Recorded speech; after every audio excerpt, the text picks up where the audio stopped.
এনেকুৱা পৰিস্থিতিত এই যিখিনি অৱশিষ্ট শিক্ষক আৰু কৰ্মচাৰী এইখিনিক যদি প্ৰাদেশিকৰণৰ ব্যৱস্থা নকৰায় এই শিক্ষকসকলে কি কৰিব? হিমন্ত বিশ্ব শৰ্মা মহোদয়ে কিয় ৰাজহুৱা নকৰে? আমি সদৌ অসম অপ্ৰাদেশিত শিক্ষক কৰ্মচাৰী সংস্থা 2017 যুগল পদ প্ৰাধিকৰণ এই আইনখনৰ পূৰ্ণাংগ সংশোধন আৰু এই আইনখনৰ আওতাৰ বাহিৰত থকা 2003-19 চন শিক্ষানুষ্ঠান এনচিচি 2013 চনত বঞ্চিত আৰু 2021 চনত অৰ্থাৎ প্ৰাদেশিকৰণৰ পৰা বঞ্চিত এই আটাইবিলাক শিক্ষক কৰ্মচাৰীৰ প্ৰাদেশিকৰণৰ দাবীত আমি দীৰ্ঘদিন ধৰি আন্দোলন ধৰ্ণা আৰু সচলত আমি 19 দিন পৰ্যন্ত অনশনো কৰিছোঁ। যোৱা 8 জানুৱাৰীত আমি দিছপুৰ ঘেৰাও কাৰ্যসূচী লৈছোঁ আৰু সমান্তৰালভাৱে কিন্তু চৰকাৰৰ লগত আমি আমাৰ আলোচনাও চলি আছে। এই আলোচনাত মানে 2022 চনৰ 20 অক্টোবৰত মাননীয় মুখ্যমন্ত্ৰী মহোদয়ৰ লগত আলোচনা কৰিছিলোঁ।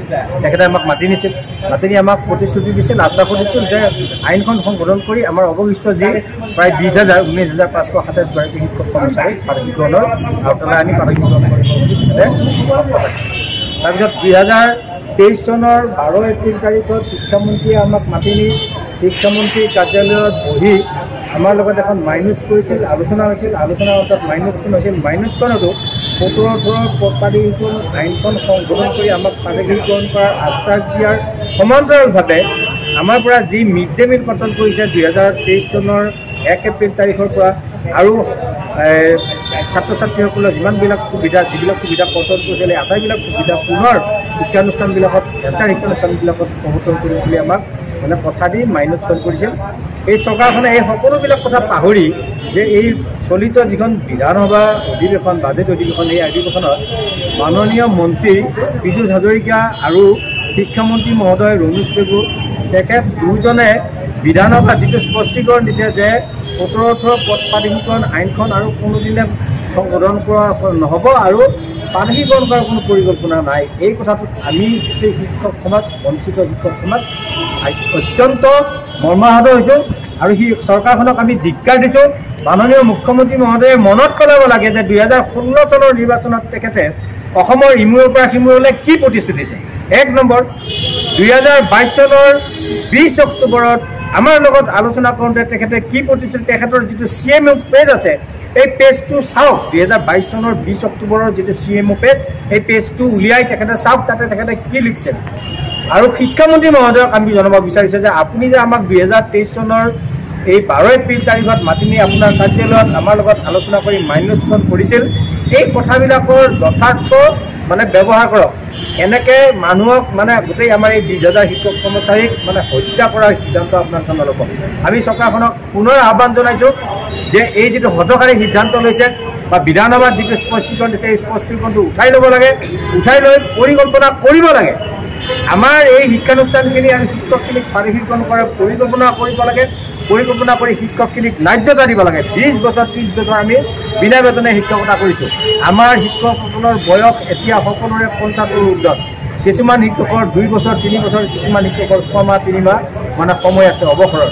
এনেকুৱা মুহূৰ্তত যদি আমাৰ এই সিদ্ধান্তটোৱে এই শিক্ষকবিলাকক কি কৰিব আপোনালোকে গম পায়। আপোনালোকৰ সংবাদ মাধ্যমতে প্ৰচাৰ হৈছে আমাৰ এই মানে অপ্ৰাদেশিত শিক্ষক নিজৰ পদটো প্ৰাদেশিকৰণ নোহোৱাৰ কাৰণে প্ৰায় 400ৰো অধিক শিক্ষকে আত্মহত্যাৰ দৰে কাৰ্যসূচী আত্মহত্যাৰ দৰে মানে সিদ্ধান্ত ল'ব লগা হৈছে।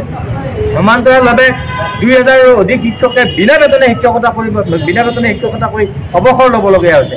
এনেকুৱা পৰিস্থিতিত এই যিখিনি অৱশিষ্ট শিক্ষক আৰু কৰ্মচাৰী এইখিনিক যদি প্ৰাদেশিকৰণৰ ব্যৱস্থা নকৰায় এই শিক্ষকসকলে কি কৰিব? হিমন্ত বিশ্ব শৰ্মা মহোদয়ে কিয় ৰাজহুৱা নকৰে? আমাৰ এই শিক্ষকখিনি আশ্বস্ত হ'ব পৰাকৈ তেখেতে কিবা কৰক। অসমৰ প্ৰতিটো শ্ৰেণীৰ মানুহৰ কাৰণে এতিয়া তেওঁতো গোটেই মাইকী মানুহৰ পিছে পিছে দৌৰি ফুৰি আছে মাইকী মানুহক আঁচনি দিবৰ কাৰণে। তেওঁৰ এই গোটেই এই বেপেৰুৱা যিটো মানসিকতা, বেপেৰুৱা যিটো চিন্তা চৰ্চা এইটো পৰিহাৰ কৰি যথাৰ্থভাৱে শিক্ষাৰ বিষয়ত আমি যিহেতু আমি বেয়া কাম কৰা নাই, আমি চোৰ কৰা নাই, ডকাইত কৰা নাই, আমি ল'ৰা ছোৱালী মানুহ কৰা যিটো মানে কাম, যিটো সেৱা, এই সেৱাটোত ব্ৰতী হৈ আছোঁ। আমাৰ কথা চিন্তা কৰাৰ যথেষ্ট অৱকাশ আছে আৰু এই কথাখিনি যদি এই সিদ্ধান্ত যদি চৰকাৰে সলনি নকৰে আমি 18 মাৰ্চত আমি এখন ৰাইজমেল পতাৰ মানে ইতিমধ্যে প্ৰস্তুতি আৰম্ভ লৈছোঁ। সকলো দল সংগঠন, জাতীয় দল সংগঠন, বুদ্ধিজীৱী বা অভিভাৱক, ছাত্ৰ ছাত্ৰী সকলোকে মাতি দখৰাত আমি এখন মানে ৰাইজমেল পতাৰ প্ৰস্তুতি চলাই আছোঁ।